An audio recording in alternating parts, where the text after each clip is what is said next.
Hey everybody, I'm the Bat Otter, and I'm here with Volume 10 of Berserk. I've been gone for a little bit. Why is that? Way too much David Boy, and I'm drawing. Working on a cover. I'll be posting the line work soon, so stay tuned for that. And shortly thereafter, I'll have the colors for the cover as well, fully titled, of my short story that I've been working on. It'll be somewhere around 10 pages. I'm planning on releasing it within the next week or so. I'm gonna price it at $10, $1 a page on Gumroad, just because I'm only gonna be doing it digitally. Yada yada yada. You'll hear more from me soon. Aside from that, let's get to this Berserk. Now, you guys know I'm not gonna fake liking something, even if I really do like Berserk. But I'm also not gonna fake hating it. And to be quite honest, Berserk is like up and down. You know, after you get past Volume 8, I think it starts around Volume 8. I think I mentioned it then. Berserk just starts to kind of roller coaster. It's like the good moments are really good, and the rest is obviously filler. And I'm just not about that. But I'm sticking through because I like the series, I like the characters, and ultimately, I want to see where it goes. I've been seeing some spoilers from more recent things. I guess the deeper I get into it, the harder it is going to be to avoid spoilers or seeing something that's a spoiler and not realizing it. But I'm pretty okay with that. I mean, some of the stuff is relatively obvious, but I'm definitely looking forward to where the series is going.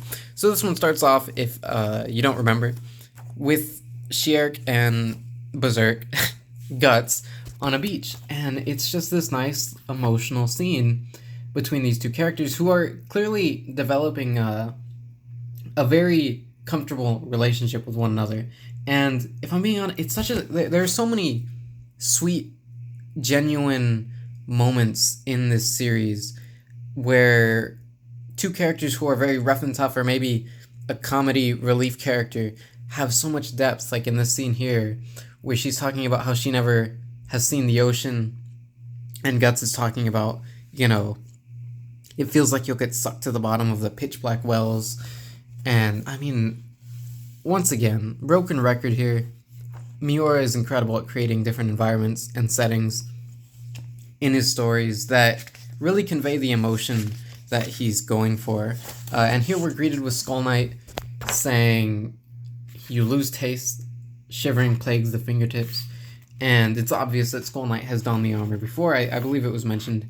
And you get this nice silhouette on the water. And Guts is talking to him. He's like, "Hey, listen, man.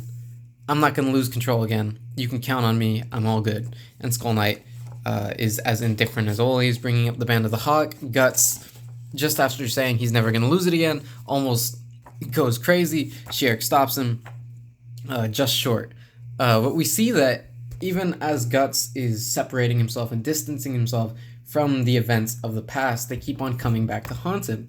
And in doing so, they're bringing out, in this case, literally bringing out the Beast of Darkness inside of him. And while he's much more tame, he's much more calm, he's much more collective, he's much more thoughtful. Now, it doesn't take anything less than a spark, anything more than a spark, to set him off. And we see that here, which just, once again, adds so much depth to these characters. We go back in there talking. Farnese wants to learn how to be a witch. Casca meets a kid, and the kid is probably really important. And we get invaded by crocodiles. And these things are called familiars. They're not apostles. They're not demons. They're controlled by the Kushan army and kind of spiritually manipulated. So we get a good old-fashioned fight scene with a bunch of cool monsters. Guts obviously picks up the sword, is wounded, and starts laying into them. And what I like about the Berserker armor and the ability it gave Miura here is Guts looks way older than he should look, especially with that gray streak. And I think that was the intention. But now you can show how battle damaged and worn down Guts really is on a normal panel, where his arms are shaking and quivering as he's holding the sword. He's actively straining himself to maintain what he used to do. And his face is covered in scars with the white hair, almost as though he's going into his 40s or 50s, 40s being relatively young now. But if you live a life like Guts, going into your 40s, I mean, that's old. That's really old for that. And you would be very worn down. So, although this series takes place over the course of only a handful of years from the eclipse to now, you're able to really get that sense of age. And I think if Miura didn't add the gray hair and didn't add the scars and the fact that Guts is always wearing wraps on his body, it would be much more difficult to convey that message than the fact that he is adding those things. So I really appreciate that there from Miura.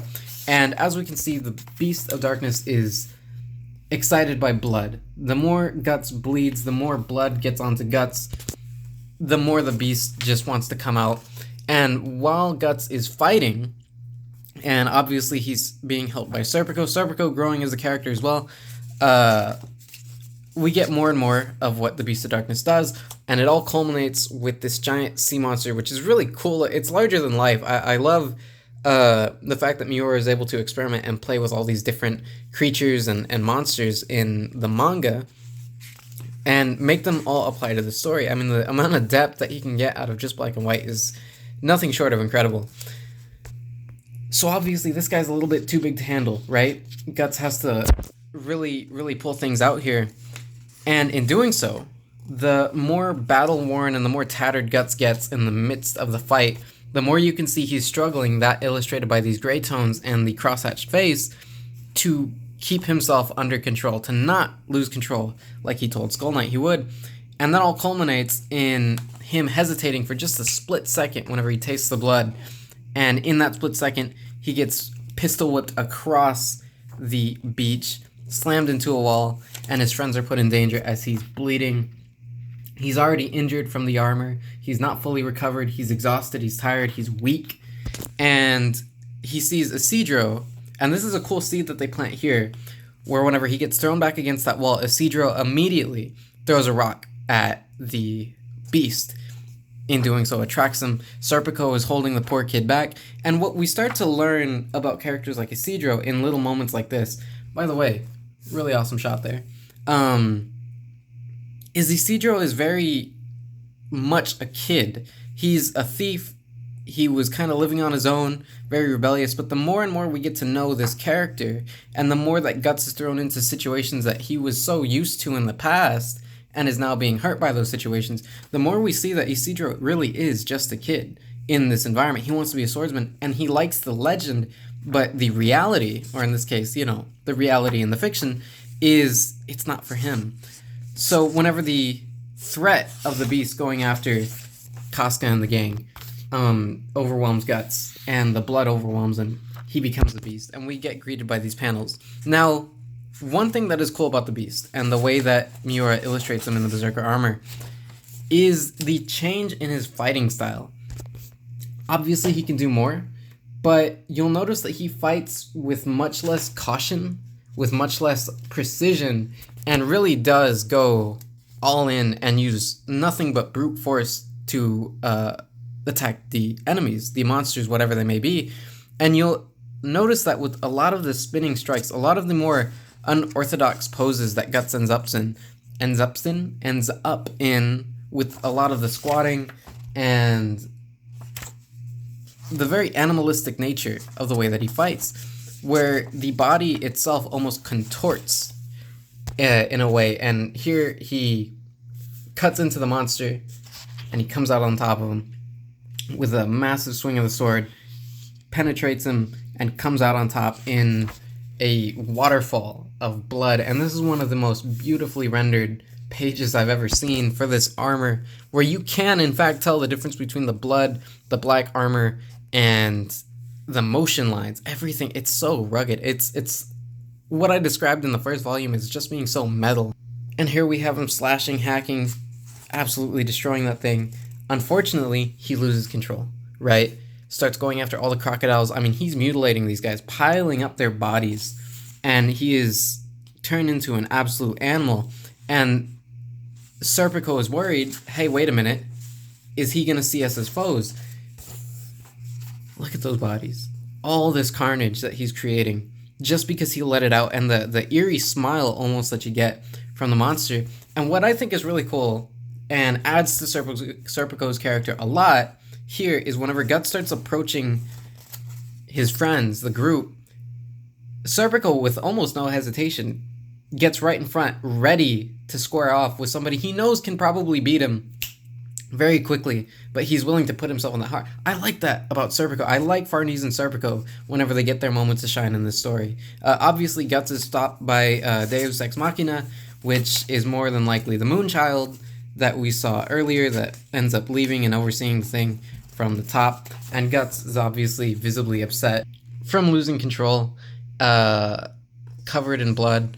But Shiark says, hey, listen, it'll make you old before your time, right? Very nervous herself trying to handle these new very stressful situations, and we get a nice little happy ending. Everybody reflects they're looking for the Moonchild, and it leads into the next arc where they find a new place to stay and a place where the next arc, whenever Berserk becomes One Piece, this is the setup for that. And we're greeted with, of course, do I even have to mention it, a very, very nice page for us to see. And that's the end of the arc. The next arc that I will be reviewing is a little bit further down. This is a lot of filler. Nice moments between the characters, nice setups, but nothing that's very, nothing that weighs too much. I figure if you skip these parts, you could do without them, honestly. And I know that I said previously that Berserk is something that you can't even skip a tiny scene from. Well, whenever you get past Volume 8, that's not true. Unfortunately. I wish it was, but unfortunately it is quite a bit of filler. So that's where I'm going to end it today. I hope you guys enjoyed. I am throwing a lot of Berserk on this channel, and I'm wondering if that's going to hurt me in the long run or not, because if I stop reviewing Berserk, which I will at Volume 12, because that's the last one, I'm like, oh no, what am I going to upload then? So it's good that it's carrying the channel. It's good that you guys are enjoying the content. But for me, I need to start finding some other things. But until then, I'm going to keep on doing it. You guys like it. I like it. Of course, I only review the arcs that I like anyway, so, no harm, no foul. I definitely want to do some more of those panel breakdowns as well, though. I enjoy those a lot. They take a little bit more work, but hey, as long as I'm giving you guys quality content, quality stories, quality everything from my Android to you guys, that's all that matters. Until then, I'll see you.